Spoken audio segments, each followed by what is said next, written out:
Hi, welcome to Door to Door with your host, me, Judy Stakee. Join me as I travel all over interviewing songwriters about their process.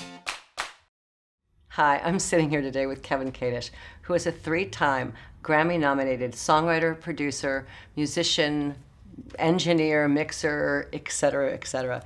He has worked with such great artists as Gloriana, Miley Cyrus, Jason Mraz, and last year he wrote and produced Meghan Trainor's debut album with the hit All About That Bass. Hi. Hey. Thank you so much for sitting down with us today. This is so great. Well, thank you. So, what are you up to these days? Just working constantly, which is great. Yeah? Any new artists or... Yeah, I've worked with a couple artists on Lava Records for Jason Flom, you know Jason. Yeah. A girl named Maddie Noise and another girl named Clarity. Cool. And fingers crossed, hopefully people like them. They're super talented, both 17 years old. Wonderful. Yeah. So, you ready for some questions then? Yeah, absolutely. Okay. So, how did we meet? Well, I was in a band, and a producer named Matt Serletic found my band and wasn't really interested in the band, but he liked the songs, so I was the primary songwriter of the band. And he wanted to bring me into his joint venture with Warner Chappell, where you were at. Right. And Greg Souders was your counterpart on the rock side of Warner Chappell. And Greg was out sick the day I was supposed to have the meeting, and you were the one who had to take the meeting sort of begrudgingly and I remember. in the moment. Yeah. But I think it worked out for the best. You know, I sat down and played you some songs, and you were like, I want to work with you. And I have to tell you, that's what did it, because I remember telling you at the time that, you know, I was like, oh, another songwriter, I'm so busy, you know, and all that. And when you played a song called Go, and I just fell in love. It was so great. Yeah, it's been, that was like 14 years ago. Good run. We worked together about 10 years. Yeah. I mean, I came in, Matt was producing the Willie Nelson record, and I had 2 songs on the Willie Nelson record, and you're like, okay, it takes 3 years to recoup your deal, and you're going to be recouped in now. 20 minutes. Like, okay. So, and then within a year, I think I had the Stacey Orico stuff, More to Life, and Stuck. And then I went on to work with Mraz, and it's been great. It's been crazy, yeah. Yeah. And then you moved to Nashville, which was a great... I started in L.A., and then Matt became the CEO of Virgin Records. Right. And he moved... After like a year or so of being in LA, he moved the company to New York. And so he was working out of the Fifth Avenue buildings of Virgin Records. And we ended up moving there too, because I was his staff songwriter, so I had to go there.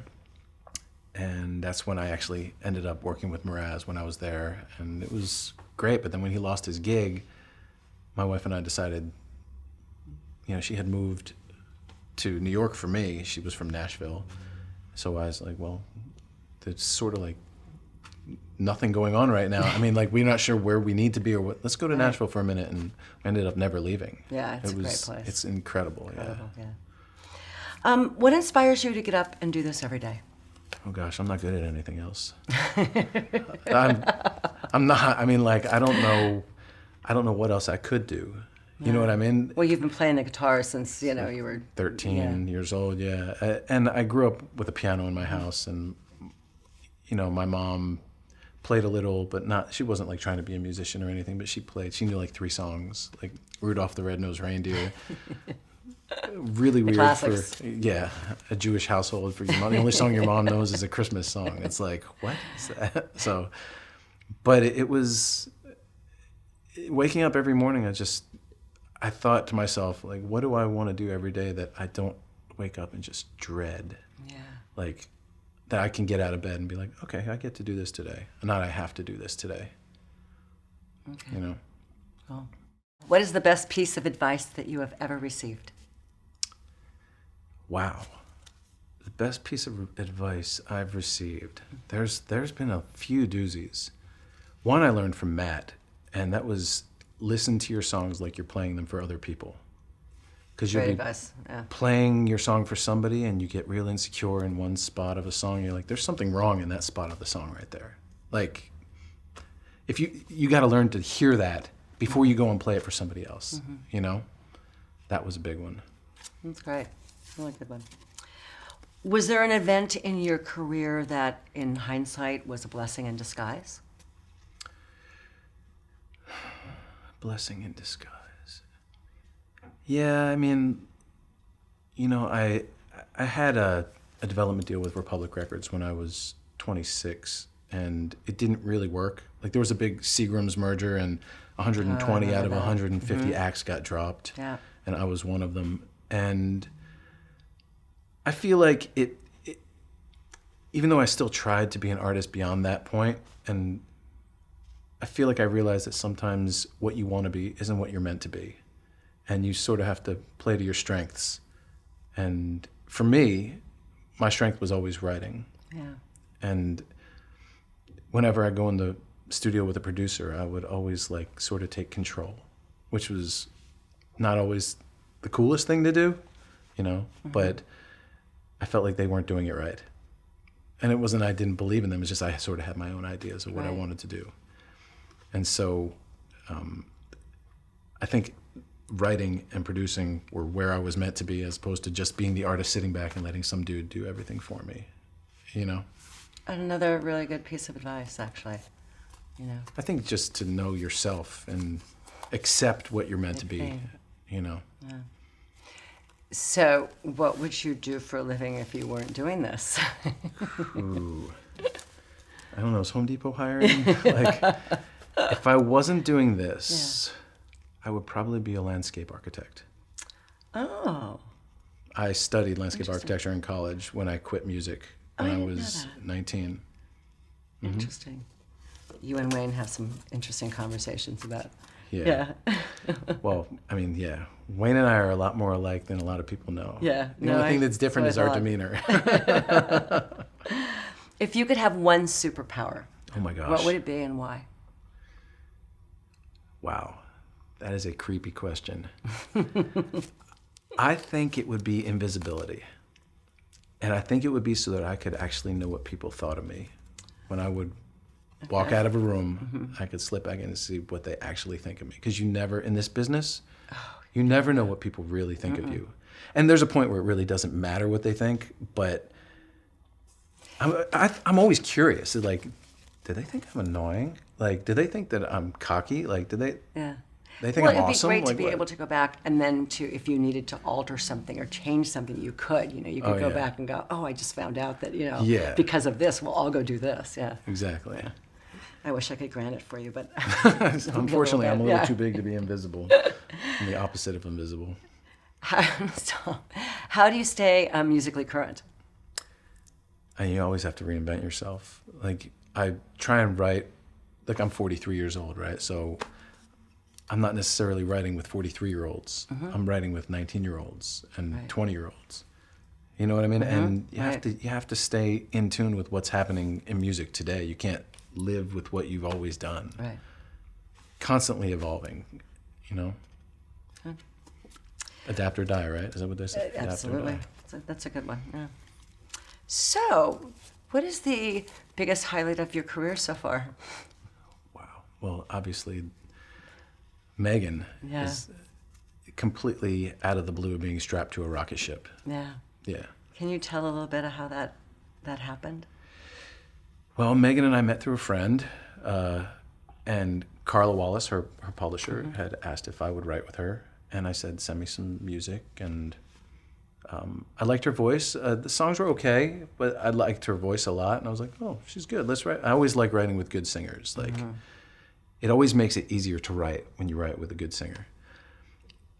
And because I'm a singer, but I hear things that I can't physically pull off, So I'm like, let's write. And we got into the room and we were talking about our influences, and it's the first time writing. It's the first day you meet someone. Sometimes it can be sort of like nerve-wracking, like you don't know this person. Yeah.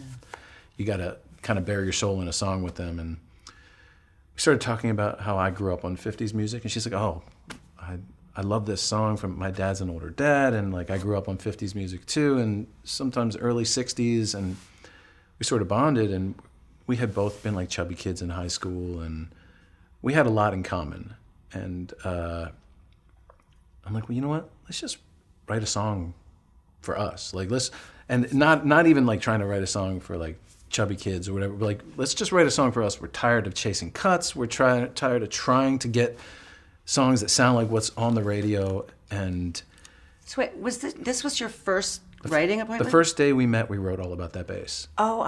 Oh my God, I didn't know that. That's wild. That's the first day we met. And That's we wrote great. it in like 2 hours, and then I did a That's track. And she wasn't trying to be an artist. When we finished the song, I was like, you need to be the artist. You need to be the one to sing this. And I was like, let's make a little EP, like a 50s EP with like 80s hip hop, like original old school hip hop beats, and see if anyone likes it.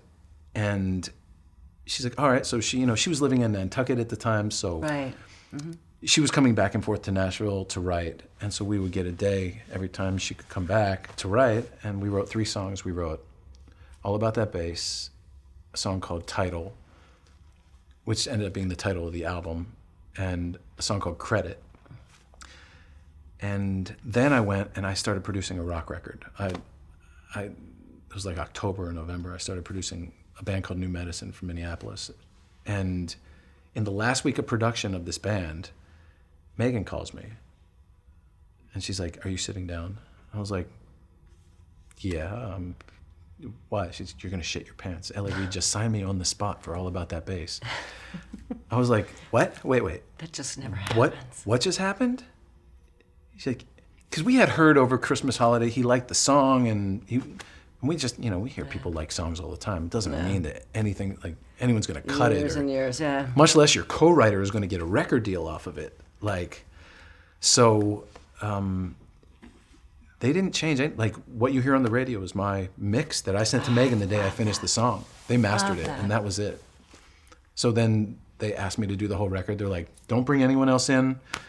Do whatever you did on All About That Bass, do it 10 more times. That is so rare for that to happen. Yeah. They didn't put her, like, I'm literally one of 3 co-writers on the record, because I think I wrote 8 of the 11 songs that I did, and then they threw some, I think there were some, like, songs that they upgraded from demos to masters for the record that was after my involvement. Like, they wanted more content for a deluxe version or something, and, which is just label stuff. But I mean, the 11 songs that I did were the record.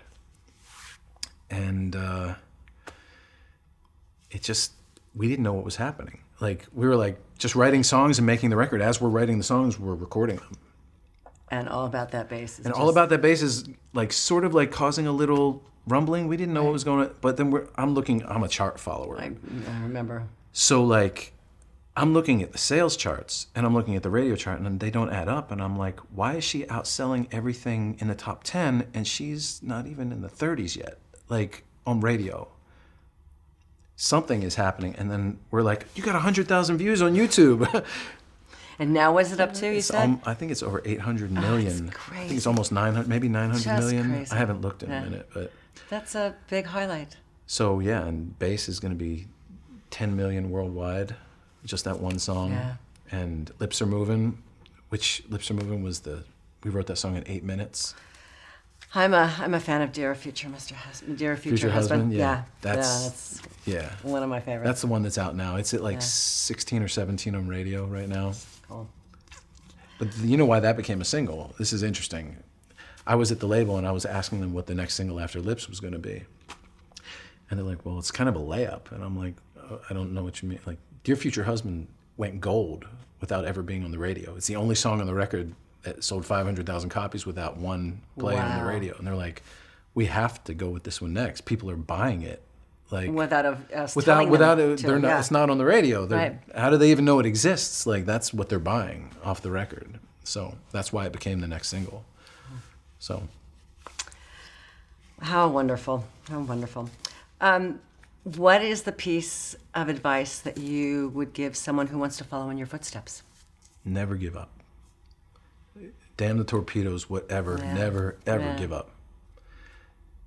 Because it's an easy business to give up in. And giving up is easy. Oh, totally. No matter what business you're in, actually. It's really easy. Yeah. Absolutely. But you can't quit. No. Because there's somebody who won't. Right behind you. Oh, they're like on your heels. Yeah. Thank you so much for doing this. Thanks for having me. Really, That's awesome. Really appreciate it. So. Thanks, Judy. You're welcome. It's great to see you.